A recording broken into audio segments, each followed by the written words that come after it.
বাবারা আমার মুসা নবী বড় হইলেন।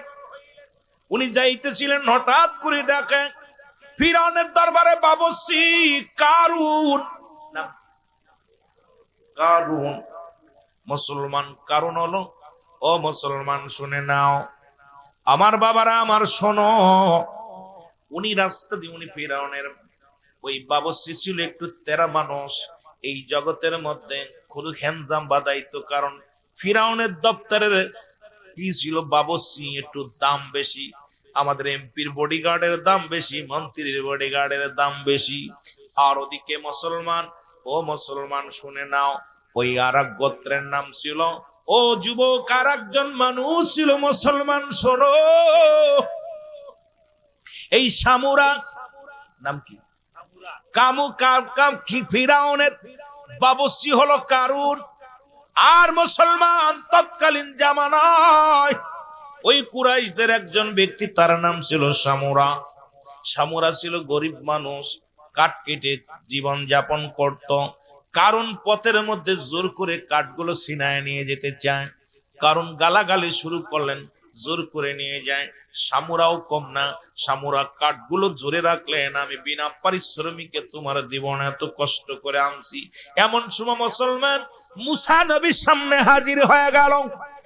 মুসা নবী হাজির হইয়া সামুরাকে বলে, সামুরা রে কি হয়েছে?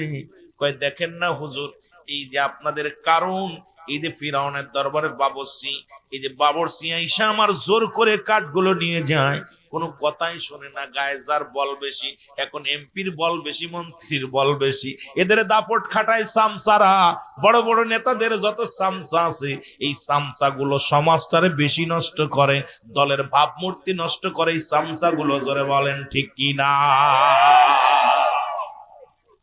এই সামসাদের কারণে চেয়ারম্যানের দুর্নাম, সামসাদের কারণে এমপির দুর্নাম, সামসাদের কারণে এমপি মন্ত্রীদের দুর্নাম। জোরে বলেন ঠিক কিনা?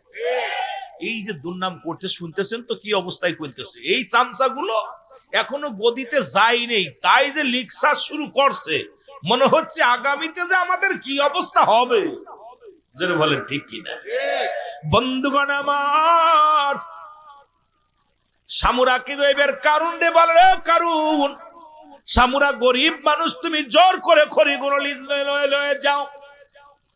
এর কারণ তখন সামুরার দিকে একটু রাগান্বিত হয়ে মুসলমান রাগান্বিত হয়ে তাকাইলেন। যখন মুসা নবী কয়, তুমি রাগান্বিত হও কেন রে? কারণ জোর করে নেও। উনি মুসা নবীর একটু গালি দিলেন, আর মুসা নবী জোরে একটা থাপ্পড় লাগায় দিছে, একটা ঘাই মারছে। এক ঘাইতি ওরে মুসলমান কারণের মৃত্যু হয়ে গেছে। জোরে জোরে চিল্লায় বলা যাবেন আল্লাহু আকবার। কারণের মৃত্যু হয়ে গেল। সামুরা দাঁড়ায় আছে, মুসা নবী দু হাত তুলে ডাক দে বলে, রব্বি কারীম, আমি কি করলাম? মানুষ হত্যা করা মহাপাপ, সেই পাপের কাজটা আমি করলাম। ওরে মুসা নবী কেমন করে ডাক দে বলে, আল্লাহ তোমার নবী ছিল মুসলমান। শোনো, ও কোথা তোমার সাল্লাম, উনি দোয়া করেছিল, রব্বানা যালামনা আনফুসানা ওয়া ইল্লাম তাগফির লানা ওয়া তারহামনা লানাকুনান্না মিনাল খাসিরিন। এরে মুসলমান শুনে নাও, মুসা নবী ডাকতে বলে, রব্বে কারীম,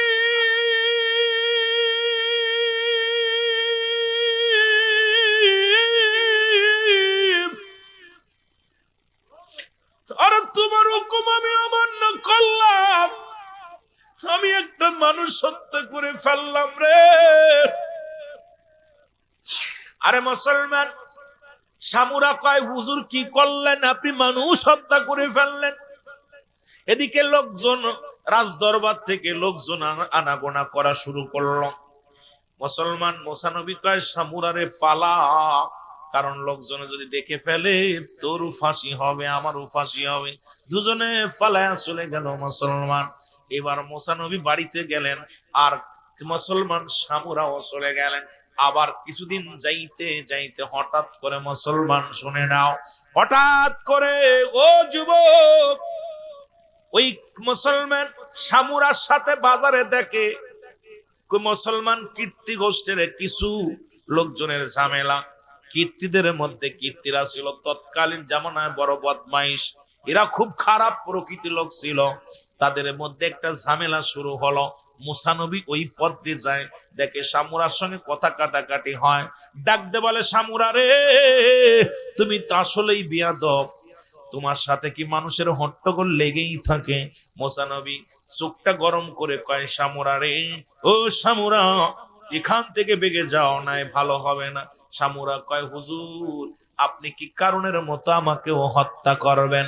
এই কথা যখন কৃত্রিম মনীষীরা শুনেছে, সঙ্গে সঙ্গে হট্টগোল না করে এক দড়িয়ে এসে ফিরাউনের দরবারে কয়, হুজুর, আরে আমাদের কারুন, আমাদের বাবুসি কারুনের হত্যাকারীকে পেয়েছি। ফিরাউন কয়, কি হত্যা করেছে? কয়, কি আবার করবে? মুসা সে নিজেই হত্যা করেছে। সামুরা তার নিজ মুখে স্বীকার করেছে। জোরে জোরে চিল্লায় বলা যাবে না আল্লাহু আকবার। এদিকে ফিরাউন যদিও কাফের, কিন্তু তার নীতিতে অটাল, বিচার ন্যায় বিচার করতে। সে যে বিচার হতো ন্যায্য বিচার গুলো করতে ফিরাউন। ফিরাউন বলে, মুসারে ধরে নিয়ে আসো, তাকে হত্যা করা হবে, মুসাকে হত্যা করা হবে। সমস্ত লোকজন যখন মুসা নবীর ধরার জন্য রওনা দিলেন, মুসা নবী আল্লাহর ইলহাম দিয়ে কয়, মুসা রে, তোমার ধরা পড়লে চলবে না, কারণ আমি আল্লাহ তোমাকে নবুয়তি দান করেছি। কারণ এই জগতের মধ্যে ইসলামের তারব্বাও তোমারে বানাইব। সুতরাং তুমি এখানে বইয়া থাকো না, চলে যাও। ওরে মাদায়া শহরের মধ্যে চলে গেলেন মুসা আলাইহিস সালাম। কোথায়? মাদায়া শহরের মধ্যে চলে গেলেন।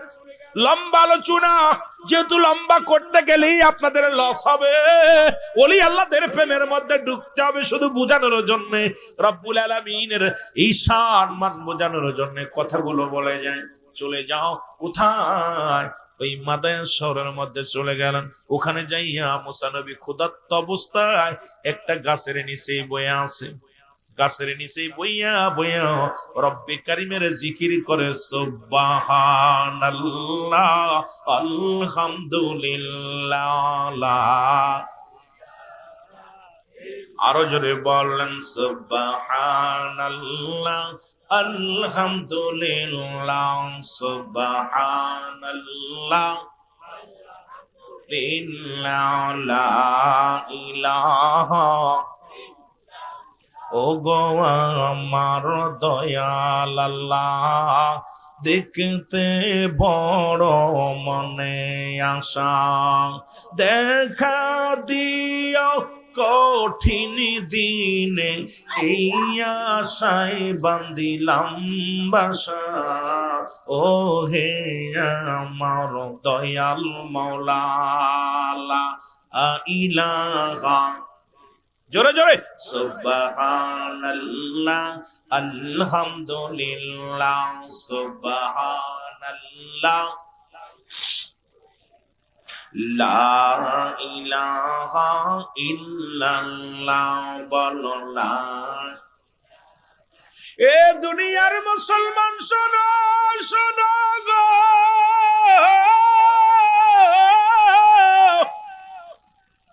ওই গাছের নিচে বইয়া বইয়া মুসা নবী রব্বে কারিমের ডাকে রে,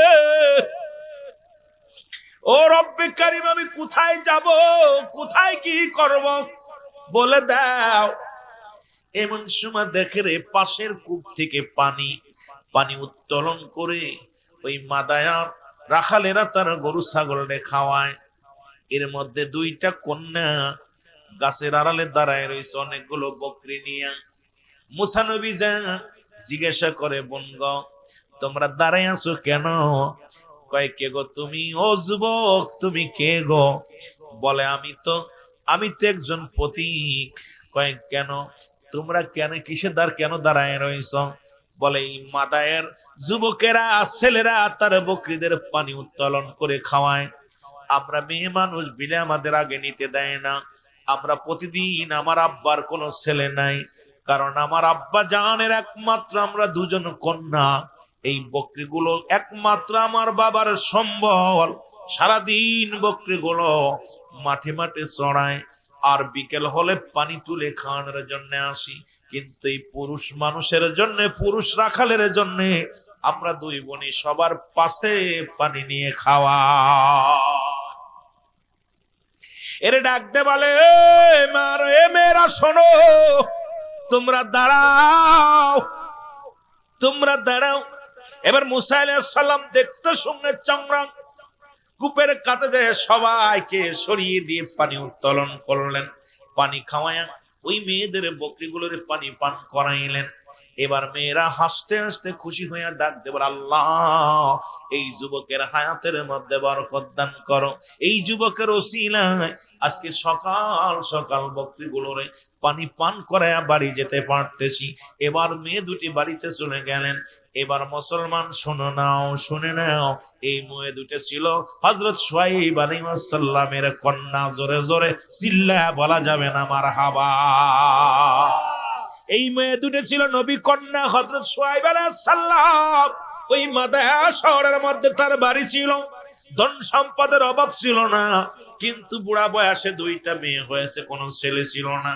মেয়ে দুটিকে ডাকতে বলে, মা রে, প্রতিদিন তো বকরিগুলো পালন, পানি খাওয়ায় আনতে দেরি হয়ে যায়, আজকে এত ফস করে আসলা কেমনে? কয়, বাবা গো, এই মাদায়ের জমিনে একজন যুবক আসছে, সে আমাদেরকে সাহায্য করেছে, আজকে সব রাখালরে দূরে ফেলায়া সরাই দিয়া আমাদের বকরিদের আগে পানি পান করাইছে, এই জন্য আমরা আগে আগে বাড়ি ফিরেছি। জোরে বলেন মারহাবা। ডাকতে বলে, বাবা আমাদের তো কোনো ভাই নাই, আমাদের যদি ওই যুবকটাকে যদি আমাদের বাড়ির কাজের জন্য বকরি লালন পালন করার জন্য রাখেন, কথাটা কোন জায়গা বলি বুঝে নিয়েন গো। শুধু মুসা নবী নয়, অধিকাংশ নবী বকরি বিচারণ করেছে। আমার বাবা জিন্দা, বাবা খাজা বাবা দীর্ঘ 30টা বছর তার পীরের দরবারে বকরি লালন পালন করেছে। কোথায় রে বাবা? ওলিদের দপ্তরে জগৎ শ্রেষ্ঠ ওলি আমার দয়াল বাবা জান বকরি পালন করেছে, কারণ দয়াল নবী বকরি চড়াইছে, সেই গুণে গুণান্বিত আমার দয়াল বাবা জান। আমি কথাটা বুঝাইতে পারছি না রে বাবা ঠিক মতো, যদি বিস্তারিত বলতে যাই সময় লাগবে। আদম নবী বকরি চড়াইছে, ঈসা মুসা যত নবী আছে সব নবীগুলো বকরি বিচারণ করাইছে, আর আমার নবীও বকরি বিচারণ করেছে। আর সে জামানার কামেল আমার দয়াল বাবা খাজা বাবা এই পৃথিবীর মধ্যে বকরি রাখাল ছিল। জোরে জোরে চিল্লায় বলা যাবে না মারহাবা। তুমি সে জামানার আউলিয়া, তুমি সে জামানার আউলিয়া, কল শিরোমণি বাবা মওলা আনা।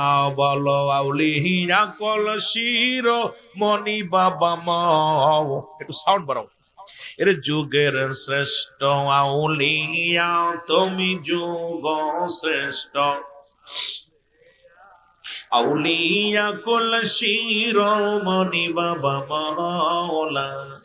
তোমার মতো এমন দরদি বাবা, তোমার মতো এমন দরদি পাইলাম না আর খুঁজিয়া, ভালো পাইলাম না আর খুঁজিয়া বাবা মা না।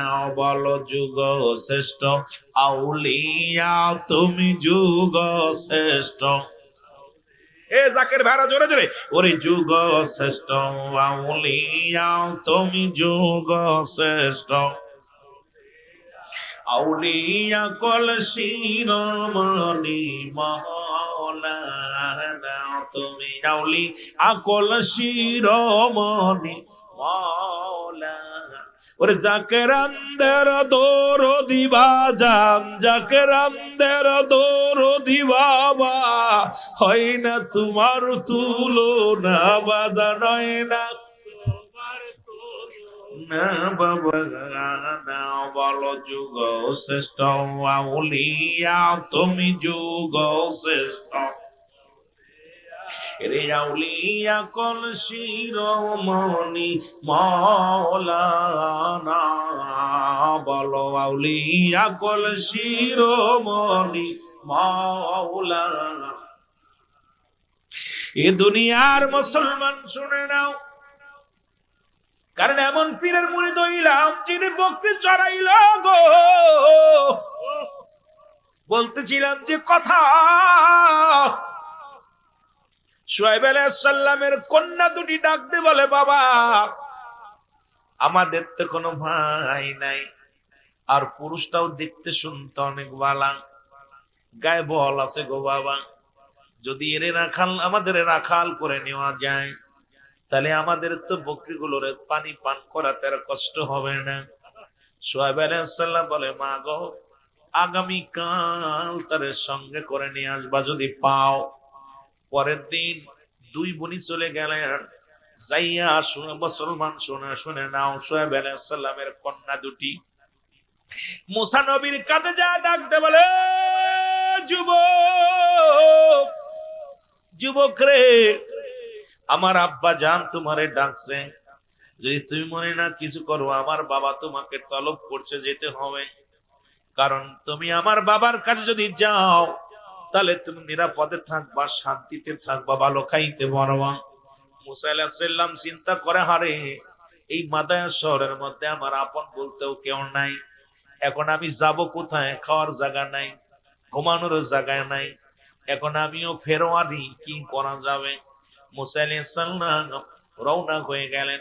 আর মুসলমান শুআয়ব কন্যা সফরা উনি আগে আগে রওনা দিলেন, আর পিছে ছোট বোন মাঝখানে। মুসা আলাইহিস সালাম বাড়ি সিনায় নিয়ে যায়।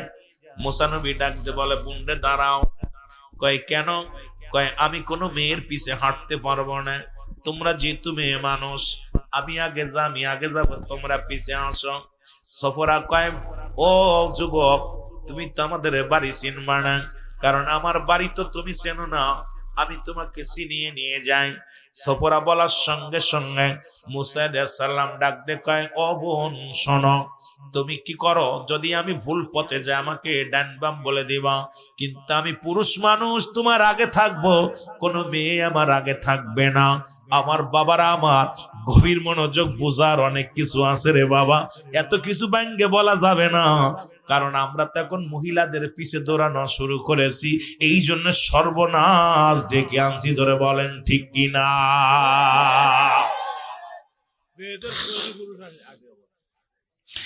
মুসা নবী ডাকতে কয়, মেয়েরা রে, তোমরা আগে বাপ পিছে যাও, আমি আগে। এবার চলে গেলেন মুসা আলাইহিস সালাম।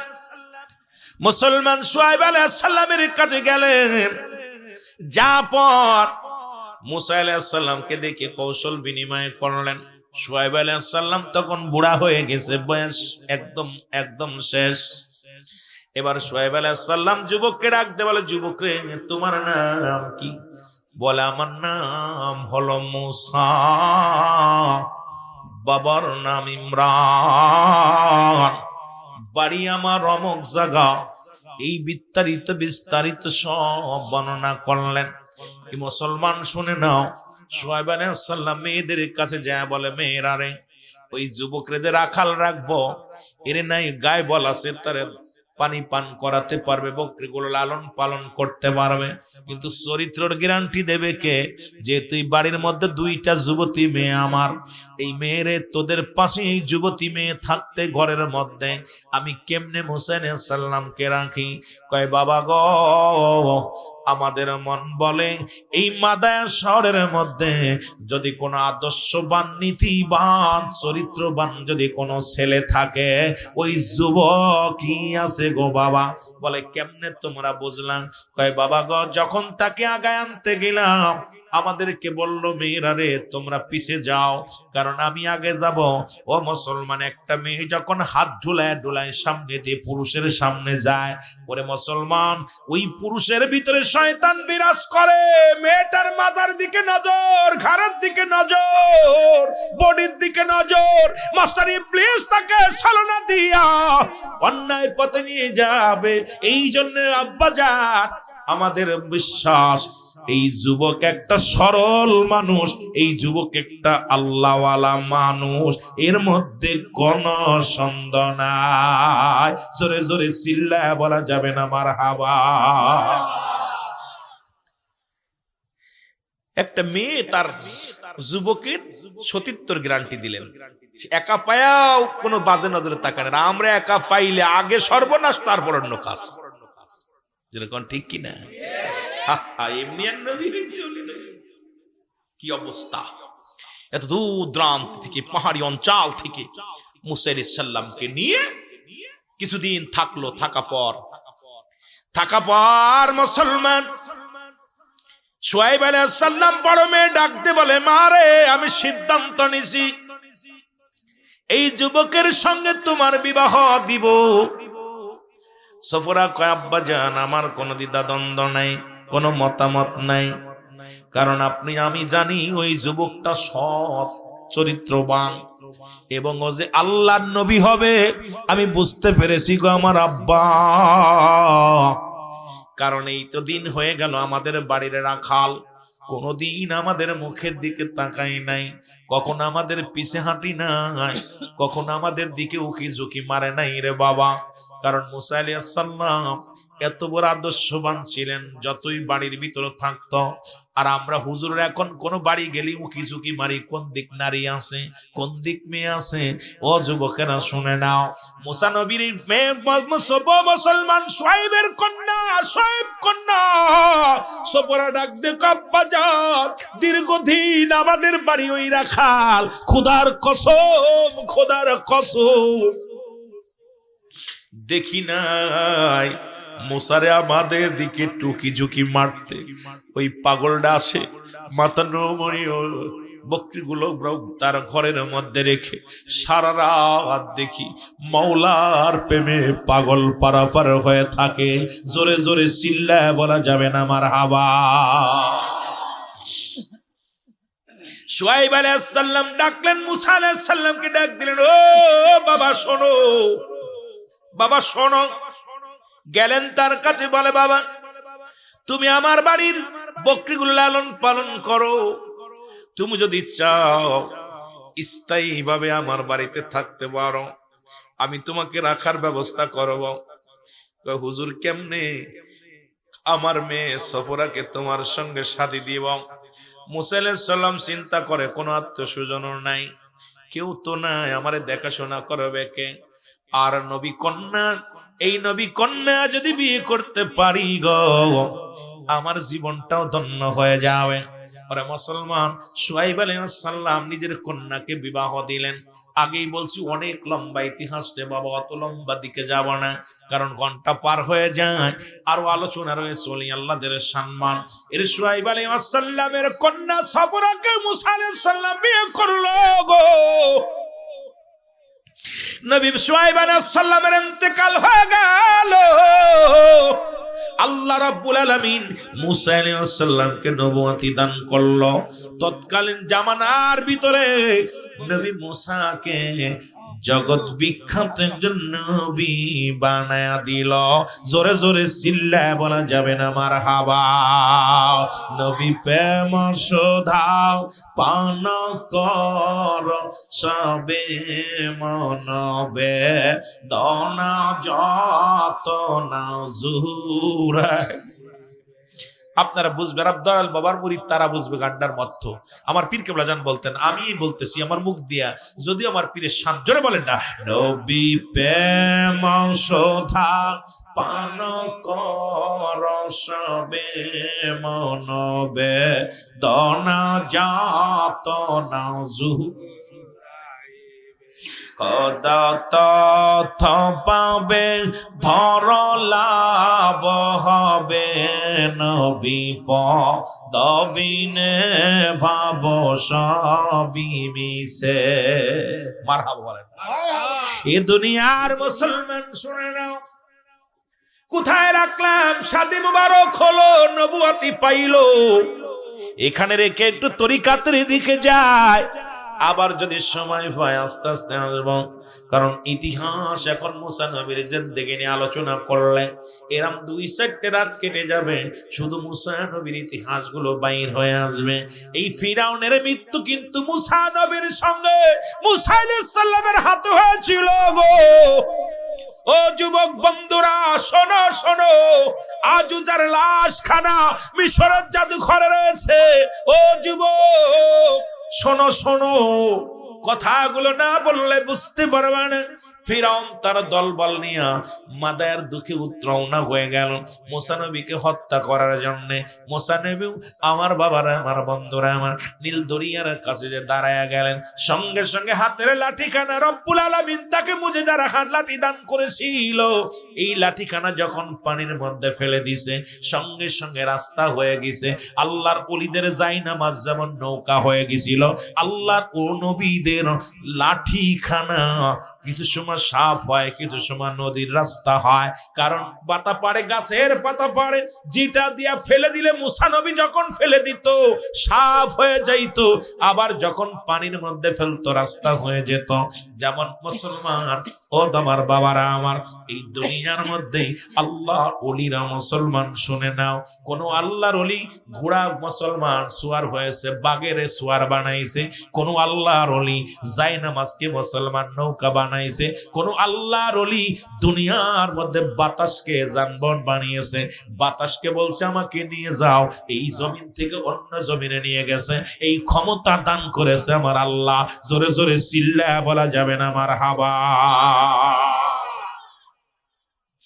এ দুনিয়ার মুসলমান শুনে নাও, মুসা আলাইহিস সালাম যখন নীল দরিয়ায় লাঠিখানা ফেললো, রাস্তা হয়ে গেল, মুসা নবীর সৈন্যগুলো পার হয়ে গেল। ফিরাউন তার ঘোড়া নিয়া, অনেকগুলো ঘোড়া নিয়া যখন ওই নীল দরিয়ার কাছে দাঁড়াইলেন, ফিরাউন চিন্তা করে, হারে এত বড় নদী কেমনে নৌকা হয়ে রাস্তা হয়ে গেল? কোন বিপদের রাস্তা হবে নাকি, জাদুর রাস্তা হবে নাকি? ফিরাউনের ঘোড়াগুলো দাঁড়ায় গেছে। আল্লাহ কয়, ফিরাউন রে তোরে এমন সাইজ করবো আজকে, দাঁড়া। একটা মহিলা ঘোড়া বানাইয়া, ফিরাউনের ঘোড়া ছিল পুরুষ ঘোড়া, আমার বাবারা আমার, পুরুষ ঘোড়াটার সামনে একটা মহিলা ঘোড়া এনে যখন দাঁড়াইলেন, ফিরাউনের ঘোড়াটা লাফ মেরে যখন মহিলা ঘোড়ার উপর উঠতে গেছে, আর এক লাফে মাছ দরিয়ার মধ্যে চলে গেছে। আর রব্বুল আলামিন সঙ্গে সঙ্গে মুসলমান, সঙ্গে সঙ্গে নদী পানি সঙ্গে সঙ্গে পানিটা আবার সমতল করে দিছে। ফিরাউন ডুবে মারা গেছে। এই দুনিয়ার মধ্যে যারা নারীর পিছা, নারীর চিন্তায় ঢুকবে রে, আমার পীর বলতো, বাবা সাবধান সাবধান, হুঁশিয়ার।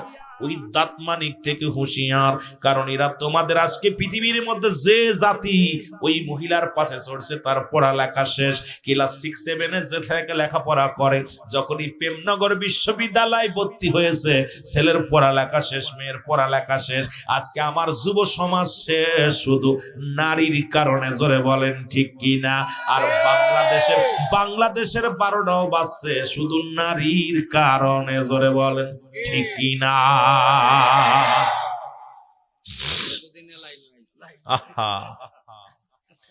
আমার হুজুর নিজে ভাই কেবলা জানো যে বারবার, বাবা ওই দাঁত মানিক থেকে হুঁশিয়ার, দাঁত মানিক থেকে হুঁশিয়ার। হুজুর বলতো, বাবা তোমার দাদারে খাইছে, তোমার নানারে খাইছে, তোমারও খাইব, তোমারও খাইব। এই মহিলাদের পিছে যারা দৌড়বে তাদের জীবন শেষ। এখনো সময় আছে, আয় ফিরে আয়, সময় আছে, ফিরে আয়, বাঁচতে চাইবে। আমার বাবারা আমার, ফিরাউন জাদুঘরে আজ পর্যন্ত আছে রে, ঠিক কিনা? কিয়ামত পর্যন্ত রব্বুল আলামিন নিদর্শন রেখে দিয়েছে, একে দেখে শিক্ষা নেওয়ার দরকার। কারণ এই ফিরাউন খোদা বলে দাবি করেছিল, একেও আল্লাহ শেষ করে দিছে। ও মুসলমান, ফিরাউন, নমরুদ, কারুন যারা খোদাই বলে দাবি করেছিল, আল্লাহ তাদের সাইজ বানাইছে, এত ভাবে সাইজ বানায়া দিছে, তদ্রুপ দুনিয়ার মধ্যে ক্ষমতা চিরস্থায়ী নয়, চিরদিন থাকা সম্ভব নয়। যখন রব্বি কারিম তোরে সাইজ বানাবে, তখন বুঝবা জ্বালা। জোরে জোরে চিল্লা বলা যাবে না, ঠিক কিনা?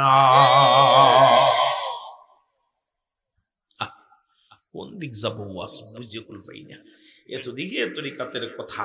আল্লাহ বলেন আমি আবার ওলি আল্লাহদের দিকে যাই। সূরা ইউনূসের মধ্যে 11 নম্বর পারা 62 নম্বর আয়াত।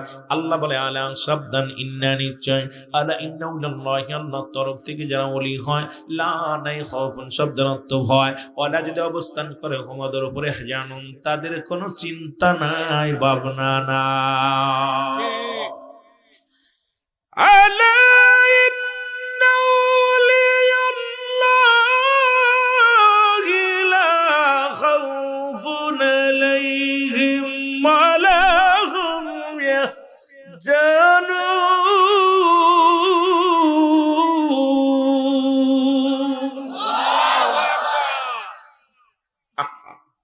আল্লাহদের কথা আল্লাহ বলে কুরআনুল কারীমের মধ্যে সূরা ইউনূসের মধ্যে 11 নম্বর পারা 62 নম্বর আয়াত। আমি ওদিকে যাই আল্লাহর ওলিদের কথা বলতে যাইয়া অনেক লম্বা ইতিহাস করে ফেলেছি, সময় কদ্দুর পাবো জানি না। ও তার মাটিতেও খায় না জমেও সই না নবীর প্রেমিক জনা তার মাটিতেও খায় না নবীর প্রেমিক যে জনা তার মাটিতেও খায় না জমে। এ যুবক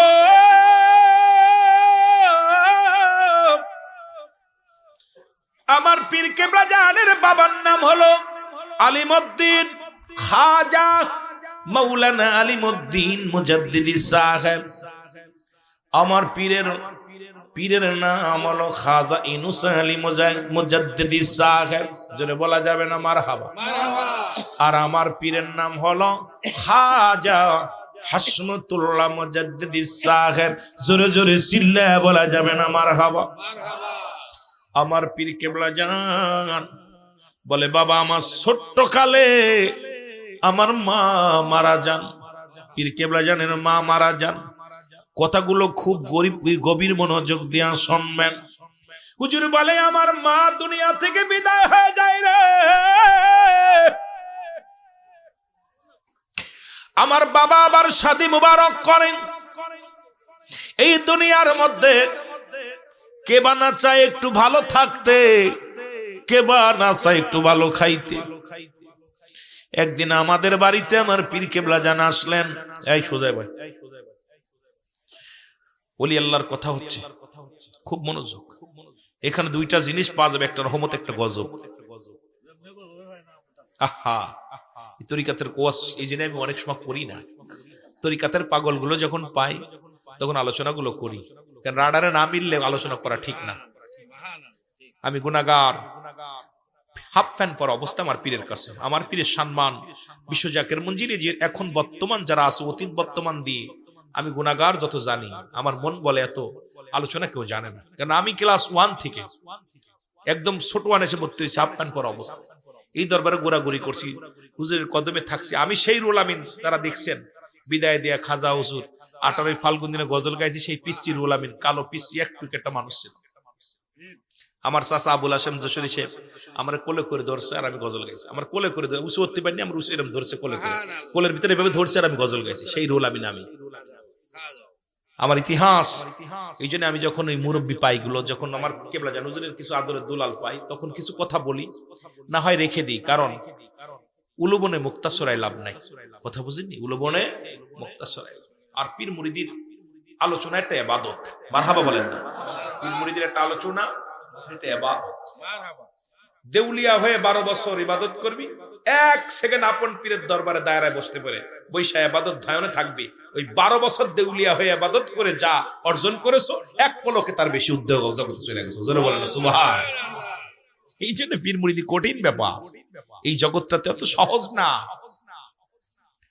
ওরে পীর তো সামান্য না হে নবীর না ভয়,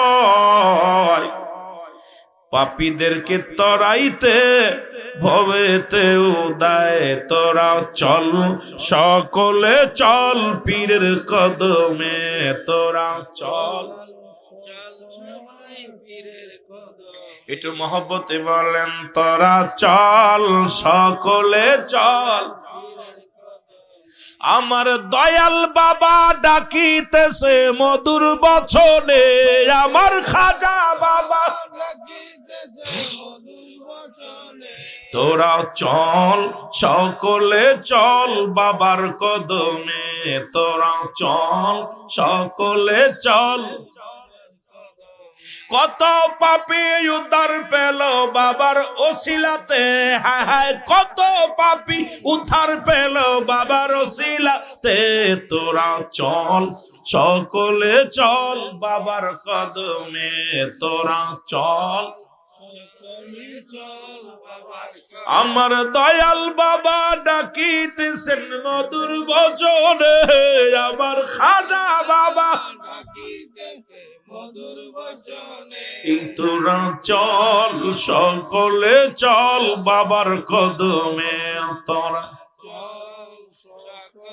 এ বাবার পাগল হইলে কি হয়, কুটি ভাইয়ের বাড়ি গেছোস? খাজার পাগল যে কেমন পাগল, গোডাউন বইরা হেলছে চাল কিনা। এরে পাগলের গোষ্ঠীরা, আমরা তারে দেখলে মনে পাগল না, পাগলে কোনো পাগলের কাম। সাড়ে দেখছি, এখন কয় বস্তায় আল্লাহ জানে, আরো 2 মাস আগে দেখছি। এ দেখলে কি 350 বস্তা চাউল কিনা পীরের জলি রাইখা দিছে, গরু চাক যা পাইবে জীবনটা পীরের কদমে শুইপে দিছে। আহা, বাবার কদমে কিছু চায় না, একটা কথা, তার বাড়িওয়ালা আছে, তার মেয়ে, তার ছেলে, একটাই কথা, পীরের দরবারে দুলাবালি আমাদের জন্য সুলমা, ওই দুলাবালি যদি লাগাইতে পারি আমাদের জীবন ধন্য। এই পাগল গুলো এখনো আছে। আজকে পাইলাম বাইরে, কুটি বাইরে, যে পাগলটা হলো 350 বস্তা। কয় বস্তা গুনছেন নি? একটা গোডাউন ভরে ফেলছে চাল কিনে, শুধু পীরকে দেওয়ার জন্য। কয় টাকা দাম? কয় টাকা দাম? এত সহজ। আপনি 10 টাকা দিয়া খুব চোখ গরম করেন, 100 চাইলে চোখ গরম করেন। এই জন্য এত সহজ না, ছায়া পীরের দরবারে কিছু পাওয়া যায় না, আদায় করে নিতে হয়।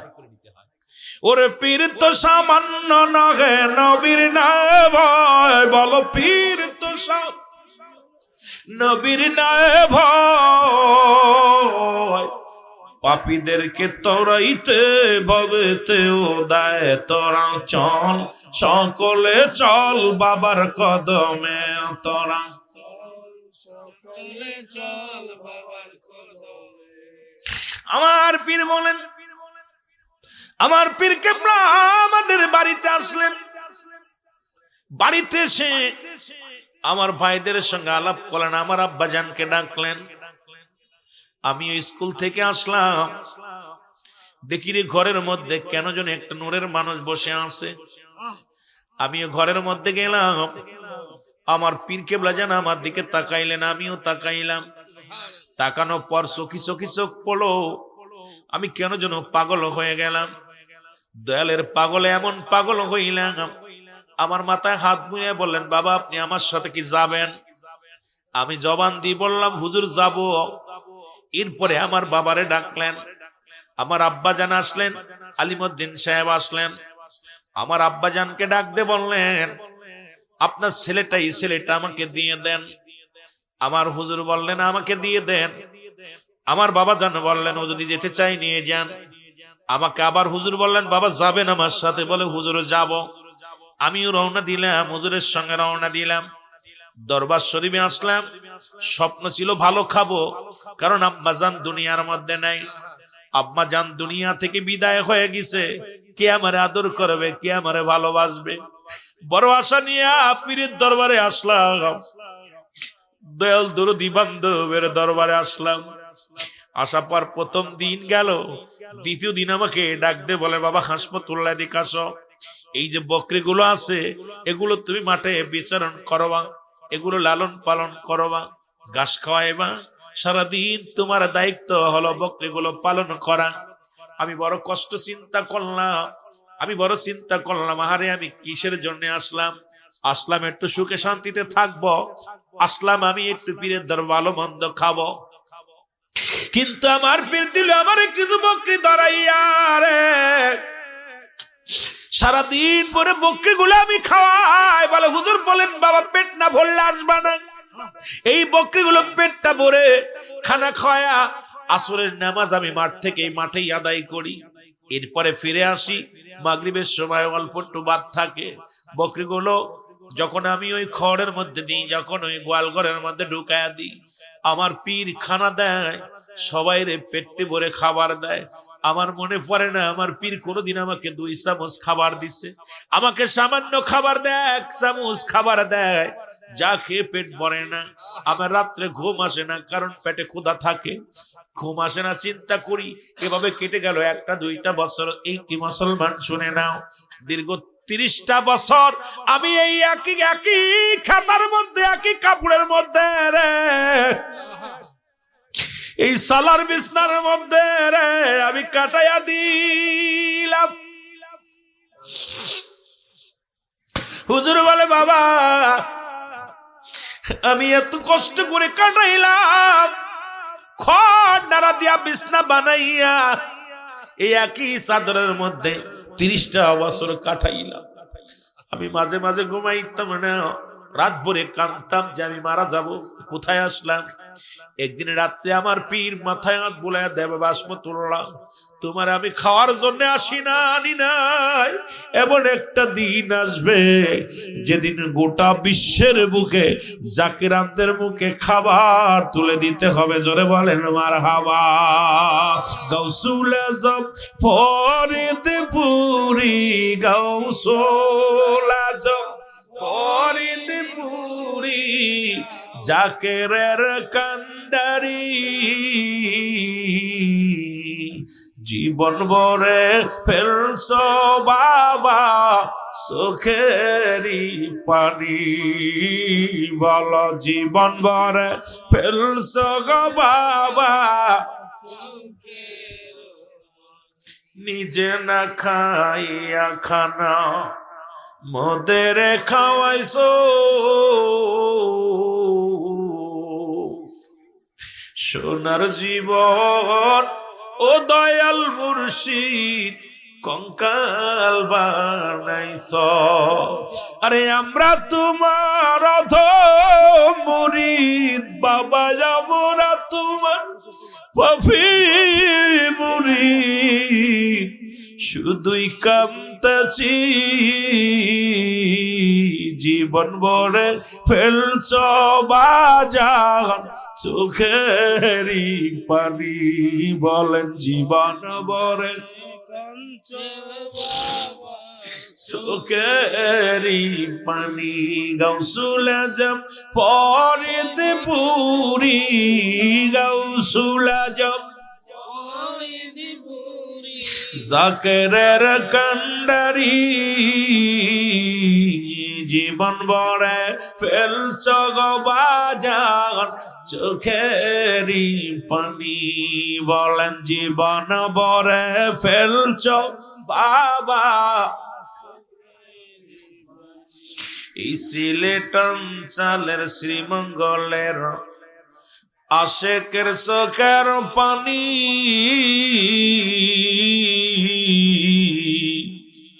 নেও গো বাবা কবুল করে, শুধুই কাঁদতেছি।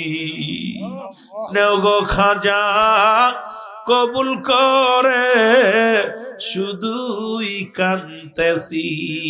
গাউসুল আজম ফরিদপুরি, গাউসুল আজম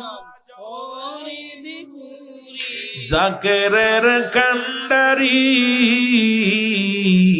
জীবন ভরে ফেলছ বাবা চোখেরই পানি। বালক জীবন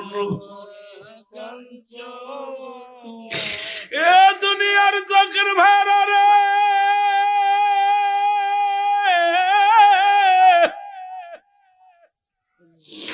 আমার পীর আমাকে জ্বালাইয়া, আমার পীর আমার খাটি সোনা বানাইয়া,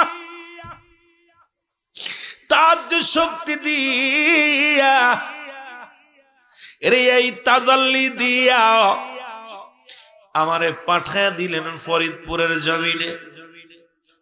আমাকে পাঠায়া দিলেন ফরিদপুরের জমিনে। যান বাবা, আমি ফরিদপুরে আসলাম, আসিয়া ইসলাম প্রচার করা শুরু করলাম। ওই ফরিদপুরের জমিন এমন একটা জমিনের মধ্যে আসলাম রে, যেখানে ছিল বাবু বাড়ি, যেখানে ছিল না কোনো মসজিদ, যেখানে ছিল না কোনো মাদ্রাসা, যেখানে ছিল প্রতিমার আখড়া। এই জমিনের মধ্যে এসে আমি চিন্তা করলাম, সারা জীবন কঙ্কাল বানাইলাম দেহটারে, এমন এমন একটা জায়গা পাঠাইলো, নির্ঘাত মারা যাব। কারণ এখানে তো আযান দেওয়া যাবে না, নামাজ পড়া যাবে না, কালেমা প্রচার করা যাবে না। হুজুর বললেন দিনে দিনে আমি প্রচার করা শুরু করলাম। আমার পীর যে বাণী শিখায়া দিছিল, আমি আসিয়া প্রথম ডাক দিলাম, আল্লাহ ইয়া রহমান,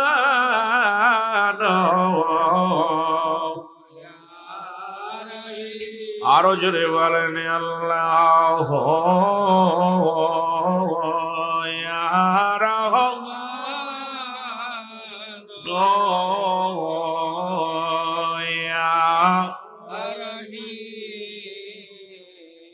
বাবাজান বলেন, যেদিন পৃথিবীর মানুষ এই তিনটা নাম ধরে ডাকবে, উপর থেকে মিঠা পানি বর্ষিত হবে, মানুষের অভাব দূর হয়ে যাবে, শত্রু বন্ধ হয়ে যাবে, দুনিয়ার মধ্যে শান্তি আর শান্তি ফিরে আসবে। আমার দয়াল মুর্শিদ বলতেন, বাবা এই তিনটা মধুর নাম ধরে যে ঘরের মধ্যে ডাকা হবে, এই ঘরের মধ্যেও শুধু রহমত আসবে আর রহমত আসবে। অসংখ্য ফেরেশতারা ওই ঘরের চারিদিকে দাঁড়ায়া দাঁড়ায়া ওই ব্যক্তির জন্য মাগফিরাত কামনা করবে। এই জন্য আমার বাবা জানের মুরিদানরা পরিবর্তন করে দেন, আল্লাহ রাব্বুল আলামিন তাদের তাকবীর পরিবর্তন করে দেন আল্লাহ পাক বাবার ওসিলায়। কারণ আল্লাহকে ডাকার জন্য এই দুনিয়ার মধ্যে শান্তি ফিরে পায়, অশান্তি দূর হয়ে যায়, জাকেরানদের ভিতরে মহব্বত পয়দা হয়, ভালোবাসা বৃদ্ধি হয়। এই জন্য আমার দয়াল বাবা জান বলতেন আর ডাকতেন, আল্লাহ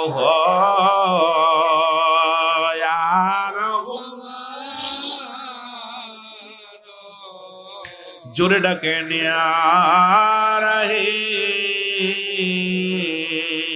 মেরা হমা তালেলা,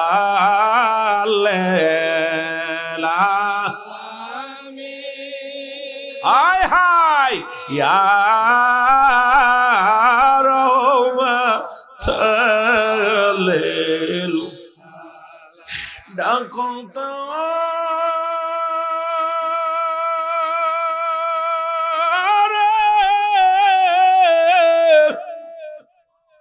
চোখের পানি ফেলিয়া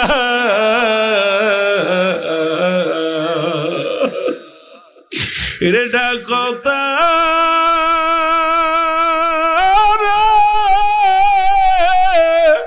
ও ভাই, চোখের পানি ফেলিয়া আমার দয়াল নবী যাইবেন না রে সারিয়া ইয়া রহমান।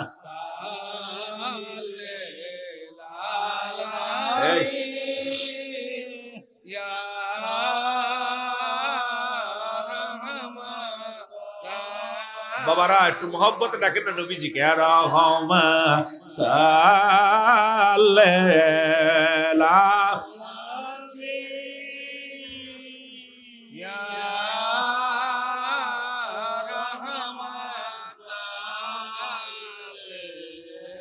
কোথায় গেলে কোথায় পাবো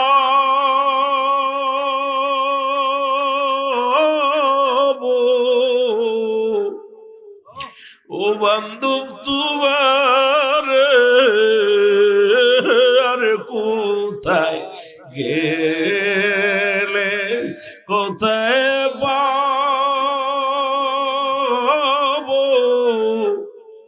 ও বান্ধব তোমার, ঘুমের ঘরে বইলা যায় আমারে আর রহমত ডাকেন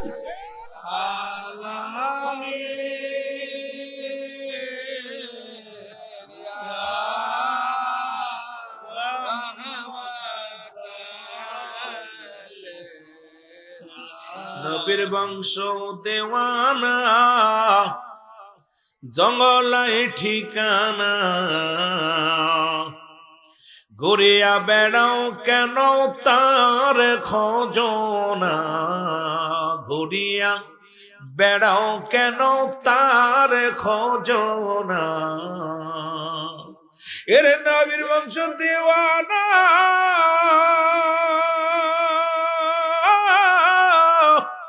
জঙ্গলাই ঠিকানা, ঘুরিয়া বেড়াও কেন তার খোঁজনা, নবীজির গুণের কথা বলবো রে কারে, বলো নবীজির গুণের কথা বলবো রে কারে, আরো জোরে বলে নবীজির প্রেমের কথা বলবো রে কারে, ইলাহি আলামিন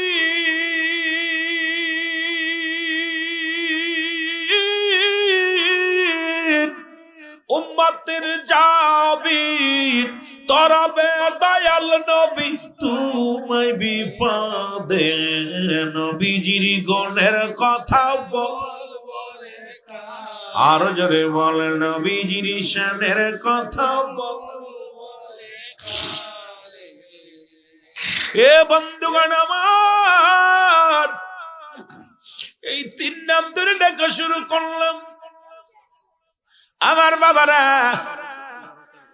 পৃথিবীর মধ্যে আমি মাকে হারাইলাম, এতিম হই নাই, বাবাকে হারাইছি আমি এতিম হই নাই। আমার পীর বলে যেদিন আমার পীর কেবলাদানকে হারাইলাম, সেদিন আমি দুনিয়ার মধ্যে বড় এতিম হয়ে গেলাম। আজ 25টা বছর জাকের বার আপন পীরকে দেখতে পাই না রে, 25টা বছর পার হয়ে গেল, দয়াল মুর্শিদকে আমরা হারায় ফেলেছি। আমার পীর বলেন হঠাৎ করে আমি দরবারে আছি, দেখি একটা টেলিগ্রাফ আসলো। এই টেলিগ্রাফের মধ্যে লেখা দেখি রে, আমার দয়াল মুর্শিদ আর নাই নাই রে। আমি যখন খবর পাইলাম আমার পৃথিবীর মধ্যে সব হারায় ফেলেছি, আজ আমার বান্ধব কেহ নাই,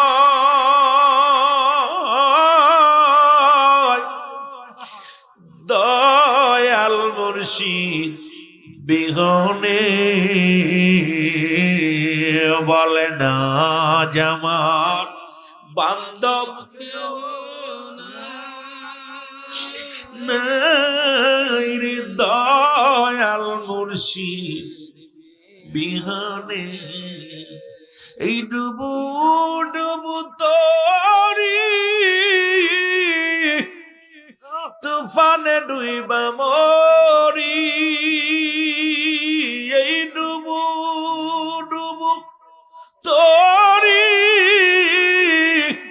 তুফানে ডুইবা মরি, হলের গোসা খাইছে রে ঘুনে,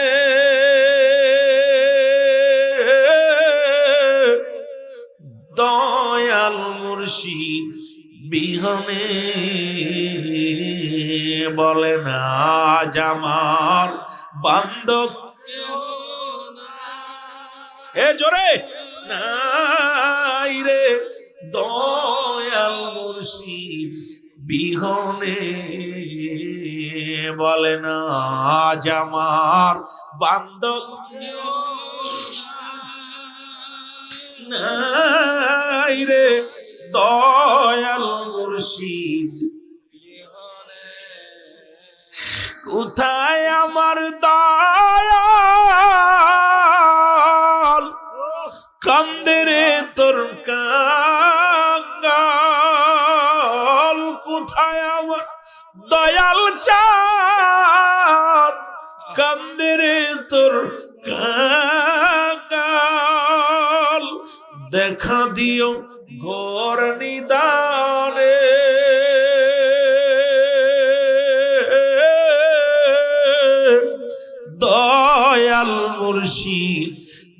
বিহনে যাওয়া বান্ধব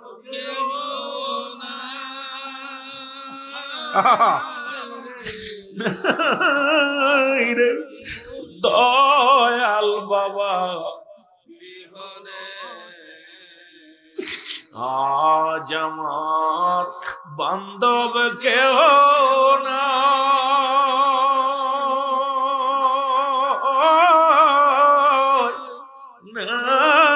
নাই রে দয়াল মুর্শিদ বিহনে এ দুনিয়ার মুসলমান সরব আমার পীর কেবলা জানেন ইন্তেকালের পরে আমি একদিন নয় দুদিন নয় 40টা দিন খানা খাই নাই রে। মনে করলাম আমি আর বেঁচে থাকবো না, কি নিয়ে বাঁচবো। হুজুর বললেন বাবা আমার হুজুরের মুখের কথাগুলো বলতেছি শুনে নেন, আমার মুখের কথা না, যদিও আমি গুনাহগার আমার মুখ দিয়ে বলতেছি, আমার পীর কেবলা জানের বাণীগুলো শোনেন। হুজুর বলেন মনের ভিতরে এমন একটা তেগ আসলো যে আমি আর বাঁচবো না, কি নিয়ে বাঁচবো। যেখানে আমার দয়াল চান নাই আমি কি নিয়ে জগতের মধ্যে বাঁচবো। একটা দিন নয় দুটি দিন নয় 40টা দিন আমি না খেয়ে রইলাম। হঠাৎ আমার পীরের 40 পালন করার জন্য একটা চিঠি আসলো, আমাকে যেতে হবে তোমাদের বড় আম্মা জানকে নিয়ে। আমি নৌকার মধ্যে উঠলাম, 40টা দিন খানা খাই না, গায়ে বল নাই, উঠতেও পারি না। আমি নৌকার মধ্যে উঠে বেহুশ হয়ে গেলাম। তোমার বড় আম্মা জানের মাথা উরতের উপরে মাথা রেখে বেহুশ হয়ে গেছি। এরপরে আর কিছু বলতে পারি না। এরপরে নৌকা ছাড়লো, নৌকাটা ছেড়ে দিয়ে যখন মাছ দরিয়ার মধ্যে রওনা দিল, আমার বাবারা আমার তুমুল বেগে ঝড় শুরু হয়ে গেল। এমন সময় আমার দয়াল মুর্শিদ আমার নৌকার মধ্যে হাজির হইয়া আমার মাথায় হাত বলে দিয়ে ডাক দিয়ে কয় বাবা রে, বাবা আসমতুল্লাহ তুই কেন খানা খাস না? আমি বললাম বাবা আমি খাবো না, তোমারে ছাড়া আমি কি নিয়ে বাঁচবো, তোমারে ছাড়া আমি বাঁচতে পারি না, তোমাকে ছাড়া আমি বাঁচবো না। তোমার দাদু পীর আমারে ধমক দিয়ে বললেন বাবা তোমার জন্য বাঁচা লাগবে না, কারণ কোটি কোটি জাকেরানদের জন্য তোমার বাঁচা লাগবে। আমারে হুকুম দিলেন বাবা বড় মস্তান হয়ে গেছো, 40টা দিন খানা খাও না, আমি তোরে হুকুম দিলাম খানা খাবি। এরপরে আমি 40 পালন করে দরবারে আসলাম, খাইতে পারি না, অল্প করে হালু আরাম দে ফেনা ভাত এগুলো অল্প অল্প খাইতে না খাইতে খাইতে 40টা দিন না খেয়ে আমার গলার নলিগুলো শুকায়া গেছে, পেটের নাড়িগুলো শুকায়া গেছে। আমি তো খানা খাইতে পারি না, এই সুজি রান্না করে তোমার আম্মা জান আমাকে দিতেন আর খাইতাম। আমার দয়াল বললেন বাবা তোর নিজের যদি শেষ করে দিস এই জাকেরানদের দেখবো কে?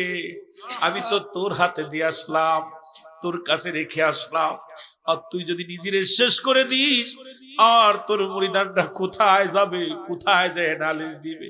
এরপরে আমি আস্তে আস্তে সুস্থ হলাম। এরপরে জাকের বাইরেও আস্তে আস্তে আসা শুরু করলো।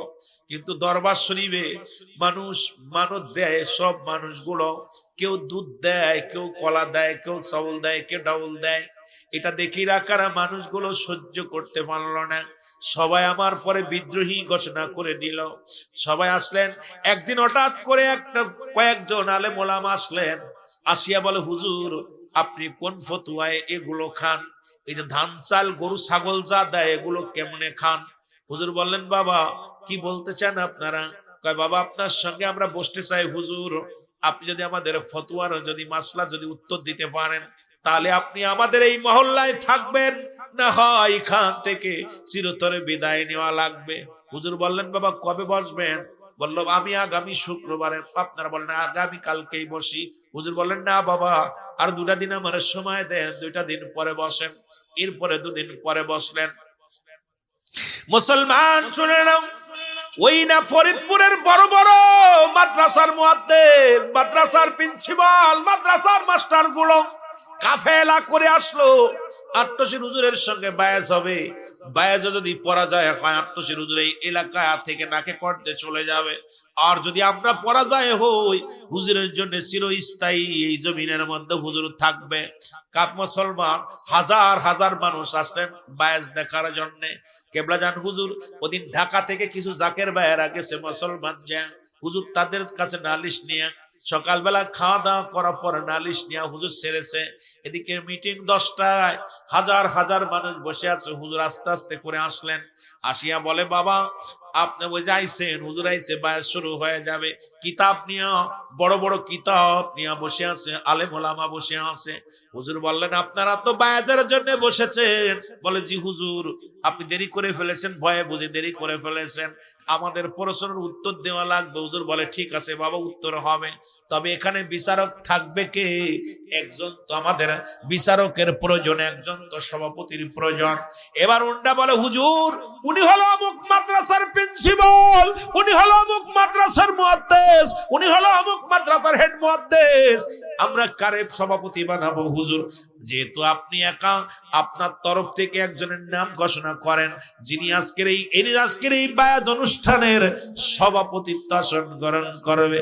হুজুর মিসকে একটা হাসি দিয়ে বললেন বাবা আমি যার নাম ঘোষণা করবে আপনারা মেনে নেবেন? বলে বাবা মেনে নিব। নিব না কেন? আপনি বললেই মেনে নিব। কেবলাজান হুজুর বললেন বাবা ওই যে খাম্বার করে হেলা দিয়ে বসে আছো বাবা, আজকের এই বায়াত অনুষ্ঠানের সম্মানিত সভাপতির আসন গ্রহণ করবেন আপনি। জোরে জোরে চিল্লায় বলা যাবে না মারহাবা। এর মুর্শিদ নাম যার অন্তরে ভরা, তার ভরা কি আমার দয়ালের নাম যার অন্তরে ভরা, তার ভরা কি যাই ওই আমি যতই পড়ি ঘোর বিপদে রে,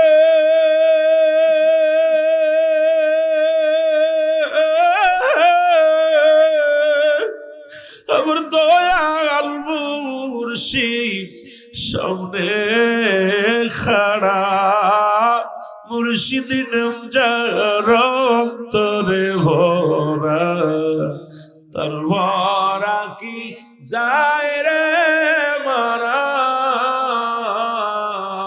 বলেন মুর্শিদ নাম যার অন্তরে ভরা, তার ভরা কি ও পরেতে খেসইতান্ন মুর্শিদ নাম ছিল মহা মন্ত্র রে আমার পারেতে খেসইতান্ন মুর্শিদ নাম ছিল মহা মন্ত্র রে। ও সে পার করবে না ধনী মানি রে, ও সে পার হবে বাবার ভক্ত যারা, মুর্শিদ নাম যার অন্তরে ভরা।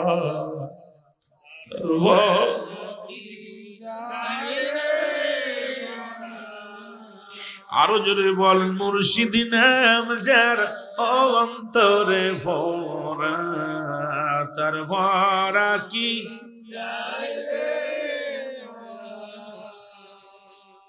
এর পার করে নাও আমার ভরা রে, মুর্শিদ পার করে নাও আমার ভরা রে। উঠছি তোমার ভাঙ্গানায় মুর্শিদ নাম যার অন্তরে ভরা, তার ভরা কি যাই রে মারা। আল্লাহুম্মা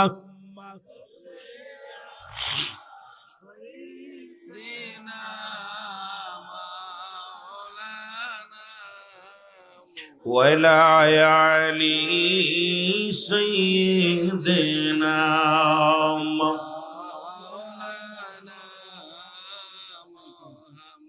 কেবলা জান হুজুর বলেন বাবা সবে হাসাহাসি শুরু করছে, সব হাসাহাসি। কাটতে শুরু করছে বন্ড চুলে দিয়ে, এক নাম্বার বন্ড। লোকজনে বলে হুজুর আমরা মনে করেছিলাম আপনি কাজ্জাব মিথ্যাবাদী, এখন দেখি আপনি ভণ্ড। কারণ যার নাম আপনি ঘোষণা করলেন এই লোকটার বয়স 40, এই 40 বছর পর্যন্ত সে বোবা, কথা বলতে পারে না। আমাদের বাড়ির কাছে বাড়ি। ও কয় হুজুর আমি ওরে চিনি। হুজুর বললেন বাবা কি বলতে চান, উনি বোবা না? কয় না হুজুর বোবা। লোকজনে কয় হুজুর আপনি যে ভণ্ড, আপনার সাথে কি বায়াজার করব, এখনই আপনার নাকে কর দিয়ে এখান থেকে বিদায় হতে হবে। হুজুর বললেন বাবা ধৈর্য ধরেন, এত রাগারাগি করেন কেন, দাঁড়ান। সবাই তো হাসাহাসি, সবাই তো আনন্দ ফুর্তি করতে লাগলেন। হুজুর ডাকতে বলে বাবা দাঁড়ান, ধৈর্য ধরেন। আরে আমার পিত্ত কোনোদিন ধমক দিয়ে কথা বলে নাই। হুজুর বলে বাবা আপনারা শান্ত হন, যেহেতু আপনারা বলছেন, সভাপতি ঘোষণা করে বলতেছে আমাকে বানাইতে বলেছেন, আমি করেছি, আপনারা একটু ধৈর্য ধরেন। হুজুর বললেন বাবা আপনার নাম কি বিলাল? লাভ দুটে বলে জি হুজুর আমার নাম বেলাল। জোরে জোরে চিল্লায়া বলা যাবে না মারহাবা। ও প্রাণের মুর্শিদ ও তুমি আমার হইও গো কান্ডারি, বলো তুমি আমার এর উপস্থিত যত উলামায়ে কেরাম ছিল সবাই পাগল হয়ে রে ডাকতে বলে হুজুর আপনার লাগে আর বায়াজ নয়, কারণ 40 বছরের বুবার মুখে যে বলি ফুটাইতে পারে, সুতরাং আপনি কামেলে মুকাম্মেলের মধ্যে কোনো সন্দেহ নেই। সঙ্গে সঙ্গে উপস্থিত যত মুসল্লি ছিল কয়েকজন মাওলানা পালায়া চলে গেল, তাড়াতাড়ি পালাইলো, ডায়াস থেকে পালাইলো। আর কিছু উলামায়ে কেরাম সবাই কেবলাজানের কাছে বায়াত গ্রহণ করলেন। তখন দলে দলে মানুষ আত্মশীতে বায়াত করা শুরু করলো, কারণ প্রতিদিন তখন শত শত মানুষ আসা শুরু করলো। আমার বাবারা, আর এই পালানোর গোষ্ঠীরা যারা পালায়া গেছিল এই ময়দান থেকে, আজও পর্যন্ত তাদের বংশ বিস্তার করেছে যারা, আজও আট্টশির বিরুদ্ধে তারা আঙ্গুল তোলে। তারা আমার পীরকে গালি না দিয়ে ভাত খায় না, আমার পীরকে মুসলমান সমালোচনা করে না করে খায় না। আমার বন্ধুগণ আমার শোনো, ওই পালানোর গোষ্ঠী যেখানে যেখানে গেছে সেখান থেকে আজ পর্যন্ত দরবারের সমালোচনা করে, কিন্তু ওই জায়গা যারা ছিল তারা সবাই আমার সত্য ইসলামের মধ্যে, সত্য তরিকার মধ্যে দাখিল হয়ে গেছে। জোরে বলা যাবে না মারহাবা।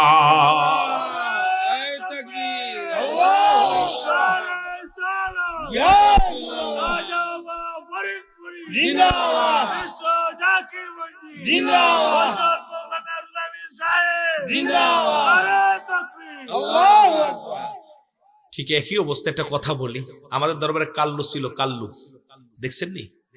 ডাল খাওয়াইতো, ডাল। তাছে পৃথিবীর সবচাইতে দামি সম্পদ যেটা হলো ইউরেনিয়ামের খনি।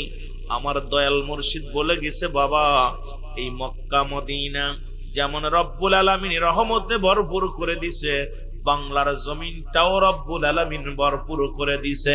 এই জমিনের সম্পদ এই মানুষগুলো উঠাইতে পারবে না।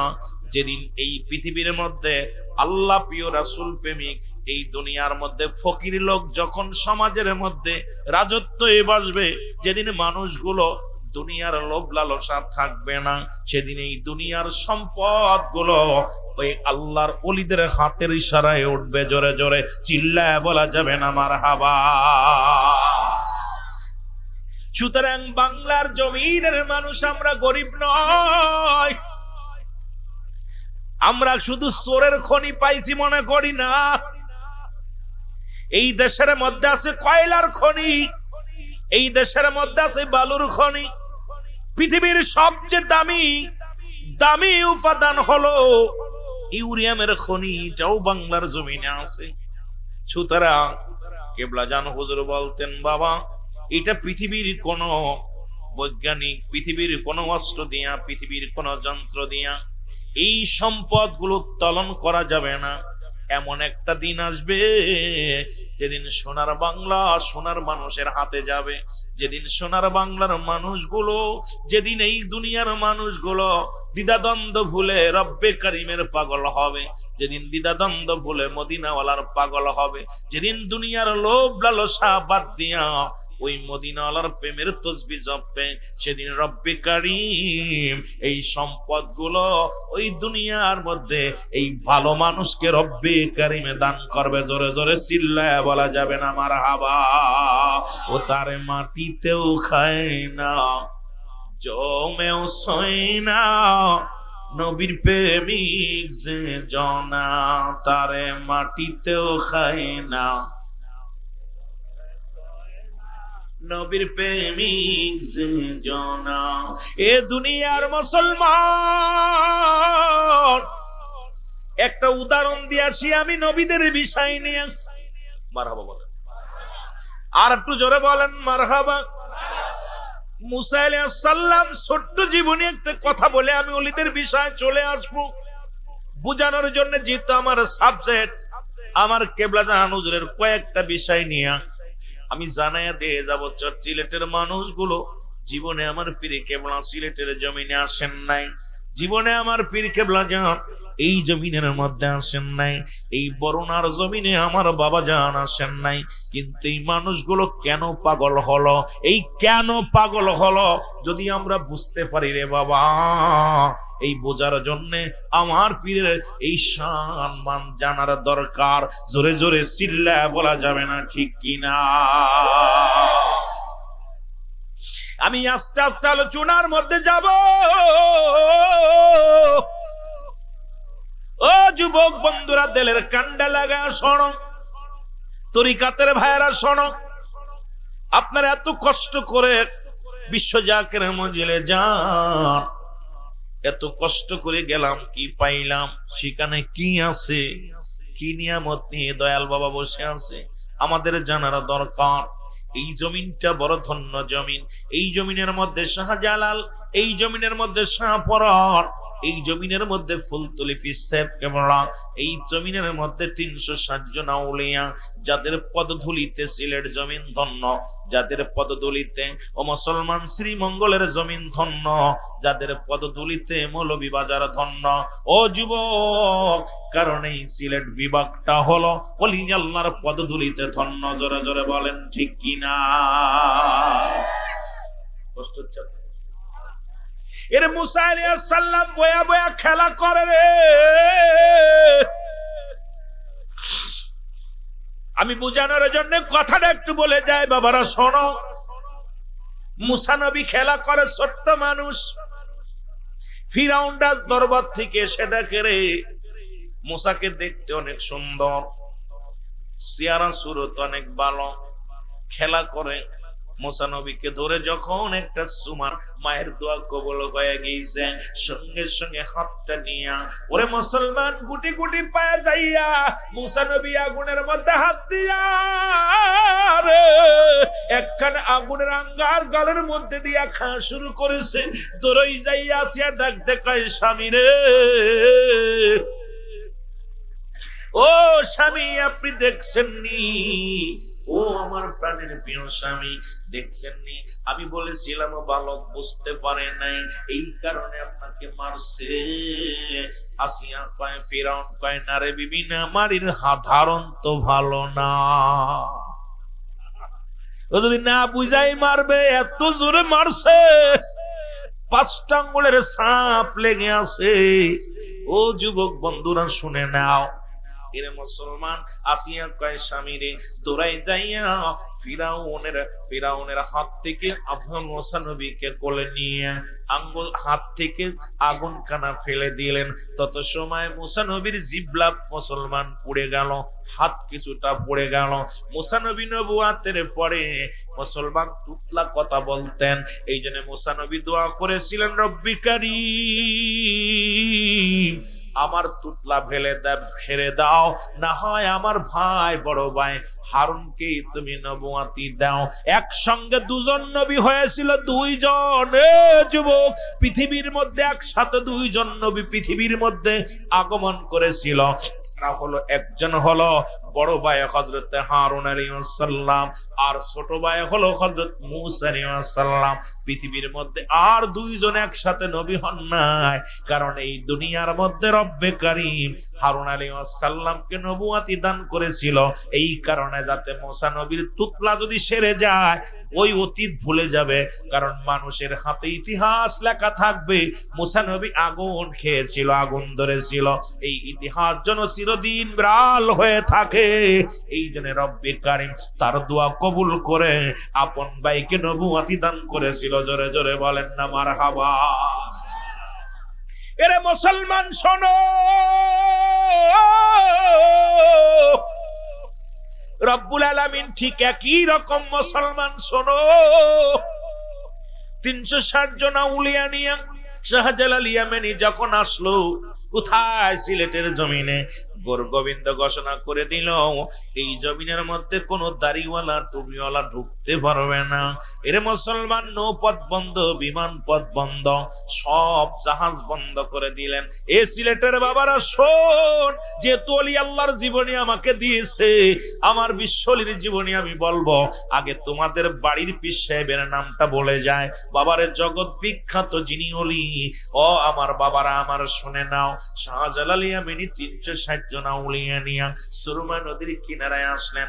যখন কিনারায় দাঁড়ায়া দেখে নদী পথে নৌপথ বন্ধ, বিমান পথ বন্ধ, আল্লাহ ডাক দেখায়, ও শাহজালাল তোরা তো পাঠাইছে সিলেটের জমিনে ইসলামের ধারক বাহক করে রে, বইয়া থাকলে চলবে না, দাঁড়াই থাকলে চলবে না, এই নদী পার হয়ে যেতেও পারে। শাহজালাল কাল্লা আমি কেমনে পার হব, আমার কাছে কোনো নৌকা নাই, সে কোনায় পার হব কেমনে? আল্লাহ কয়, সবচেয়ে বড় নৌকা দান করেছি আমি তোরে, তোরে গাড়ি আসে যাই নামাজ বিছায় দাও নদীর মধ্যে। ওরে মুসলমান, সুরমা নদীর কিনারায় যাইয়া যখন ফেলে দিছেন নদীর মধ্যে যাই নামাজটা, একজন নয় দুজন নয় 360 জন আউলিয়া পার হয়েছিল যাই নামাজে ভর করে। জোরে জোরে চিল্লায় বলা যাবে না মারহাবা।